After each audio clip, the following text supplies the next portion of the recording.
In the Quran, we grow up with two things. First, you should give your life to God. Second, you should defeat Jews and Christians. I memorized the Quran. I memorized the Sunnah books. I did all of the responsibilities a Muslim should be doing every day. My daily life was always built and centralized around Islam. But then the problem that I was not satisfied. There was something always missed, something is not there. Here was my first problem, because when I went to study with Muslim apologists, 80% of what they say is about Christians. Look how they wear, look they are without hijab, look what they say. And this 20% was not fair academically, because when you want to interpret one verse in the Quran, you need a lot to do. You need to read Asbab al-Nuzul, the reasons, you need to read the commentators, and you read to have basic knowledge of how to interpret. But when he was interpreting the Bible, he was just saying, look, Jesus here is saying this and that. It was too obvious to be true. I said to myself, okay, now I need what I call the Christian tablet. I want summary of the faith. One day, I was sitting on my computer, and a dial-up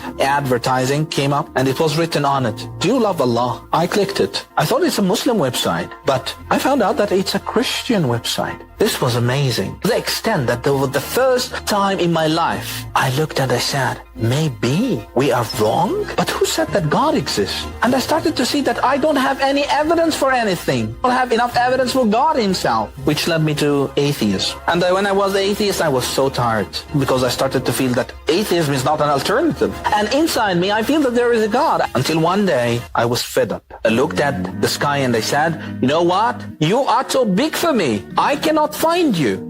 Please do something. I'm too small for you. Just do something and find me. It's not hard for you if you are there. On this night, I slept, and in my dreams, I saw that I'm running in a very long road. A lot of tree branches full of thorns chasing me, want to kill me. And at the end of the road, there were a man that I do not recognize. And I shouted, please help me, do something. He just extended his hand, put his hand on my shoulder, and brought me before him. And once he looked at me, I found out that this is Jesus Christ. He looked deep in my eyes and he said, it's your time to follow me. I woke up and I said, you know what? I challenge you. If you can come to me one more time with the same details. I thought that he would never come, but he came. And this time he looked deep in my eyes and he said, didn't I tell you? Didn't I tell you? It's your time to follow me. I woke up while I cannot believe that this is true. I cannot believe that God is so loving. He didn't care that I'm challenging him. He was not feeling attacked. This Jesus Christ is not